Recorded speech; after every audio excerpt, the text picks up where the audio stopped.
Shalom, tetap semangat karena Tuhan selalu beserta kita. Haleluya, puji Tuhan.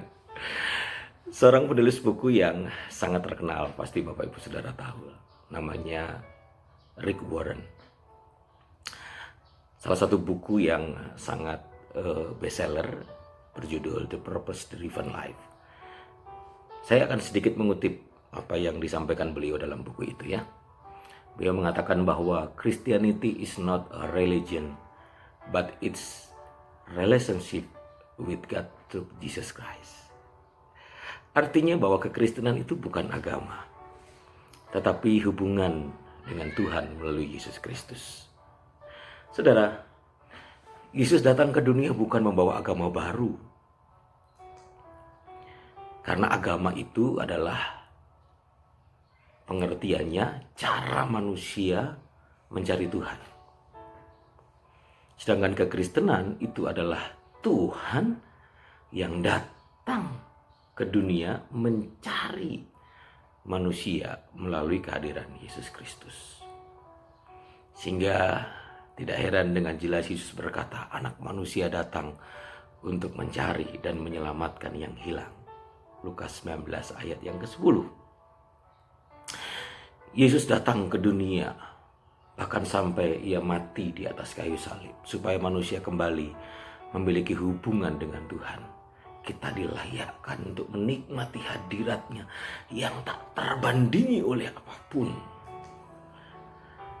Relationship with God itu artinya sebuah kedekatan yang harmonis antara kita dengan Tuhan. Kita disebut sebagai anak-anaknya dan Tuhan adalah Bapa kita. Itu artinya kita dapat berkomunikasi, berbicara, saling mengerti, saling memahami. Agama itu tanpa disadari sesungguhnya membawa pengertian kepada manusia bahwa Tuhan itu begitu jauh dan perlu dicari. Tuhan itu yang pribadi yang transenden, yang sangat jauh dan tidak mungkin dapat digapai oleh manusia. Saudara, pesan Tuhan hari ini kepada kita. Bila tujuan kehadiran Yesus supaya kita memiliki hubungan yang intim dengan Tuhan, maka setelah kita terima Dia sebagai Tuhan dan Juru Selamat kita, Anda dan saya harus terus antusias menjalin hubungan pribadi dengan Dia.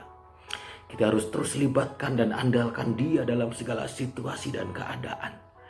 Kita harus sukai hadiratnya dengan senantiasa menyembah dalam roh dan kebenaran.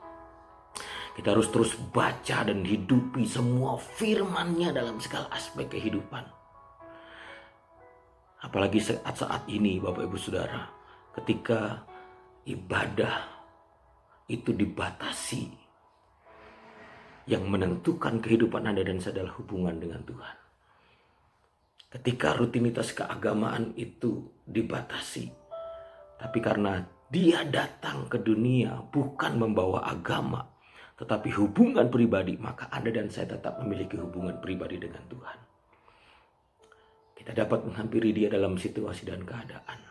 Kita dapat memuliakan Dia, kita dapat libatkan Dia, kita dapat memuji, menyembah Dia dalam situasi dan keadaan. Satu pesan Tuhan hari ini, jalin terus hubungan pribadimu dengan Tuhan dalam situasi dan keadaan. Percayalah, sesungguhnya kekuatan Tuhan menjadi bagian dalam hidup kita. Puji Tuhan. Tuhan Yesus memberkati. Haleluya.